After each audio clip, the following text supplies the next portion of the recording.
Morning, YouTubers, and I am here to do the unboxing that I promised on the Nintendo Switch.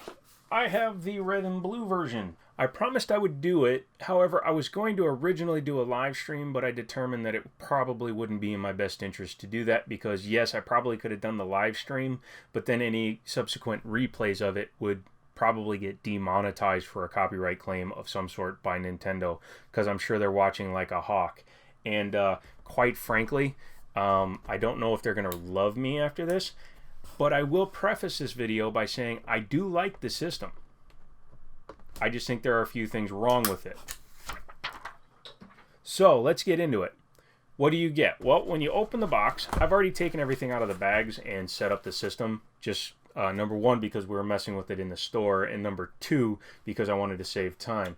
But your top tray comes with the system and your Joy-Cons. Underneath that is all the rest of the accessories. Again, I have a couple of pieces out of this box because we were using them at the store. You have your dock, your controller base for the Joy-Cons, your two end pieces for when you have it apart, as well as your power adapter, and an HDMI was included in here, but again, it's actually in my backpack because we were using it at the store. I took a TV in with me and we were just kind of checking stuff out. Alright, first item in the box that is important is obviously the system. It's a nice weight for a little handheld. It's a little deceptive in its size because it has a massive bezel around the screen. And for comparison, this is my Note 4. This is the Nintendo Switch. Let me turn on both and you will see what I'm talking about. Because of the bezel, the system looks bigger than it actually is. It's not quite honestly much bigger than my Note. And here it is in comparison with the PS Vita. This is a second gen Vita, but as you can see, even compared to the Vita, it's not much bigger. That has its pluses and its drawbacks as well, and we'll go over that. Because it's not very big, it's very portable until you add the Joy-Con controllers, and then in which case it looks like one of those spaceships from Star Wars. Do do do do do do do do do. Button layout, because they staggered the analog sticks, which I do like, that makes it easier to use. However, because these Joy-Cons are designed to be used by two people at the same time, the buttons are quite small, and the D-pad is not actually a D-pad, it's just a duplicate of the buttons on the other controller. Let's see here. You have a home button and a capture button, which is convenient to have because I like to take pictures when I'm playing games sometimes. But that leads me into one of the first issues with this system, in that it doesn't have a physical home button on this part of the unit. It's only on the Joy-Con or the Pro Controller. The way that you get back to the home screen that I've found so far is you have to hit the power button to close the screen and then hit it again and it will bring up your menu. As you can see, the two games that I have are Zelda Breath of the Wild and Bomberman R.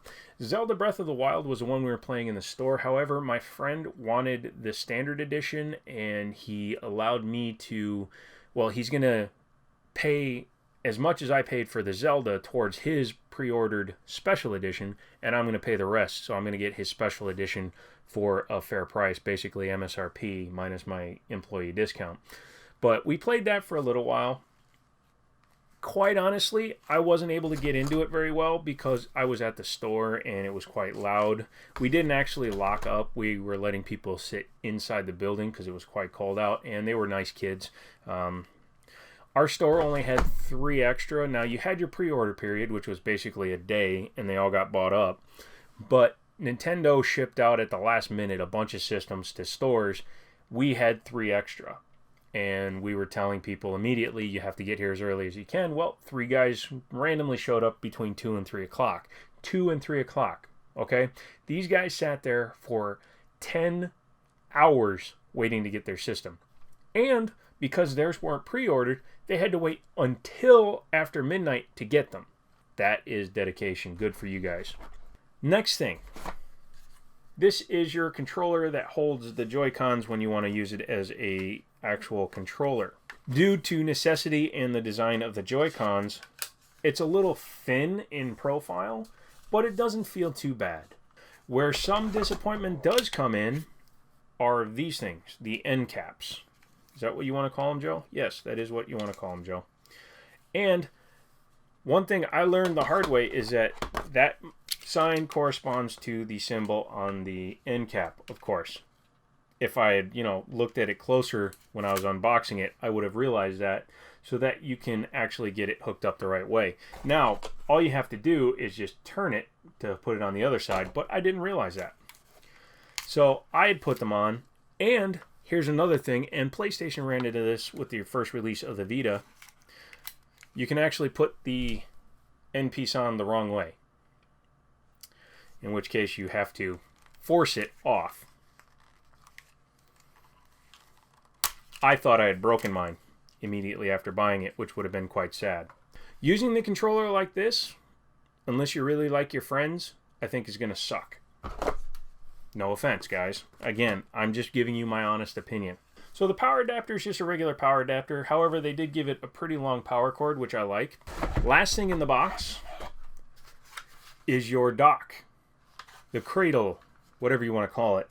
Now, I noticed something right away when I started messing around with this system, and that is when this screen goes in, you could potentially scratch the screen. So, first tip, get a screen protector immediately. I had one on it, but it had so much dirt underneath it that it was looking like it was full of chicken pox, so I took that back off. I'll get another screen protector tomorrow.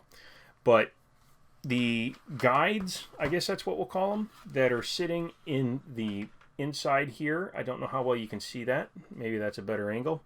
But they help align the system, but they're just made out of hard plastic. They could have used some kind of softer material so that when you rub up against it, it doesn't like damage it, but they just molded the whole thing out of plastic, so I guess that is just what it is. So get a screen protector.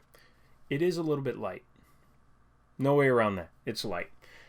But since it's designed to just sit in one spot, it should be fine. I would either get better pads here on the bottom, go to your hardware store and get like stickier ones, or consider double-siding taping it down to an entertainment center or something else.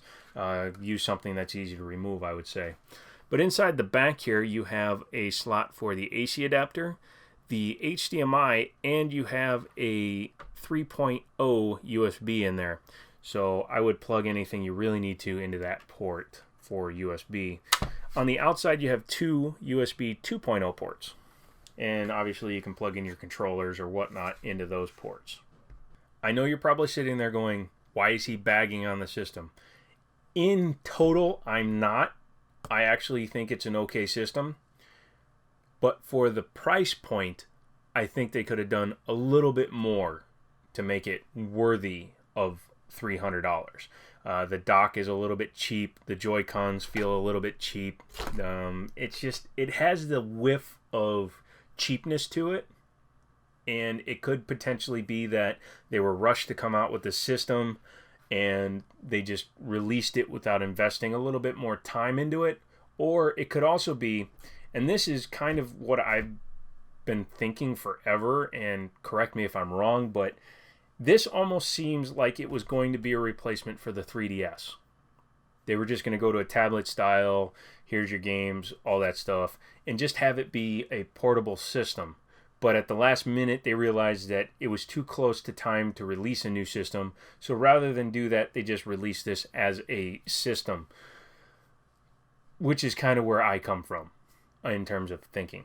Correct me if I'm wrong, put it in the comments, but that's kind of the way I feel. It's almost like when Ford was going to replace the Mustang with the Probe and then realized, oops, the Probe isn't good enough, so they released it as its own standalone thing. Next up, you have the Nintendo Switch Pro Controller. It retails for $69.99. I'm going to say this very, very succinctly. Get it. Okay? It's going to solve a lot of the problems that you have with the system. At least in my opinion, it solves a lot of the problem. I'm 6'4", and I have reasonably big hands, so these itty bitty buttons on this thing are too small for me. The controller, on the other hand, is nice. I actually like it. Obviously, you can't just blatantly rip off other people, but the controller it most closely resembles is the Xbox One controller.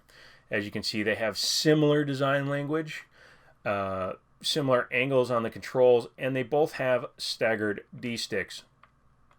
And in fact, they actually sit at the same distance apart, which makes it a very familiar to hold system. Definitely get one of these. Good thing, integrated power pack like the PS4s, unlike the Xbox Ones, which if you want rechargeable capabilities, you have to do that and get a rechargeable battery pack. Other good thing that they did was it actually give you a cable for plugging it in to charge it. If you plan on taking the system on the road with you a lot, definitely invest in a carrying case. This is just your plain old black carrying case, and it will hold the system no problem. And obviously you would put your Joy-Cons on the end so it would fit in even tighter. But even the game holder serves as a screen protector, so that's cool. You definitely want to invest in that because these are like $14 to $19. These are not cheap. So now we come to the crux of it all. What is my opinion of the system as a system? As I said previously, I think it's too much money for what it delivers so far. Couple of flaws that I'm seeing with this system right away are, of course, the lack of the home button, but also the fact that the screen doesn't change orientation. That would be cool if it did, because then you could use it as a regular tablet. You could use it for reading. You could put Kindle on it or whatever you wanted to, but it doesn't allow that. Maybe it will be corrected with a software update, and then it will be awesome, but for now, it does not have it. So, second thing, because it's just been out for a day, the store and the eShop are quite bare. Now, I wasn't expecting there to be a super big bunch of stuff. However, I was expecting a couple of apps such as Netflix or YouTube to be on there, and they weren't included at launch.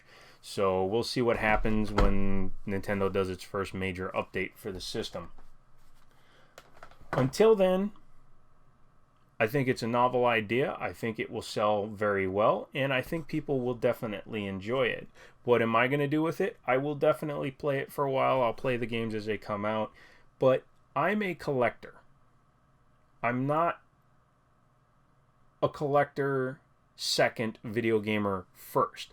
I'm a collector first, video gamer second. I am a hunter. I'm not really a reseller because I don't go and buy $50,000 worth of crap just to try to flip it. But I do sell them, and at the end of the day, on a brand new system like this, there will always be more. On an older system like a backwards compatible PS3, those are getting rarer because they're all breaking. Or the Blue Special Edition Vita, which I love because it's a cool looking system. It's the only way I'd buy a second gen. Or the Doorbuster Mario 3DS. And this one is awesome. I love that one as well. But if it's something I know I can just walk out and replace immediately, either online or whatnot, I don't have that connection, that need to play it, the need to have it. Quite frankly, I'll probably play this system for a month and then wind up selling it. If you recall from this video here, I did get 2 of them. Why did I go ahead and take 2 of them? Quite honestly, because I can make money off of one. Is that an a-hole thing to do? Not really, because there's people that are going to be doing it anyway. So what I try to do, and I've said it in a lot of my videos, is I want to collect for free. I want to play games for free. So I will buy an extra system if the opportunity presents itself, and then I will sell that extra system. If that system gets me all my money back for both systems, so be it. That just means I did well. I invested well. You don't see somebody on Wall Street saying they're sorry for making a great investment. Now, if I was maliciously keeping somebody else from buying a system just to make money, that would be a douchebag thing to do.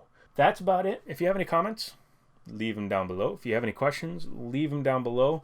I know there's probably going to be some hate on me in regards to this review of the system. However, I'm not sorry. And again, I didn't say I don't like the system. So read and watch the entire video before you call me something weird, like cow humping Nazi or something. And if you could do me a big favor, find that subscribe button, punch it in the nose, and teach it a lesson for being in all my videos, because I never asked him to show up. So let's do our part to get rid of it. And I'll talk to you later.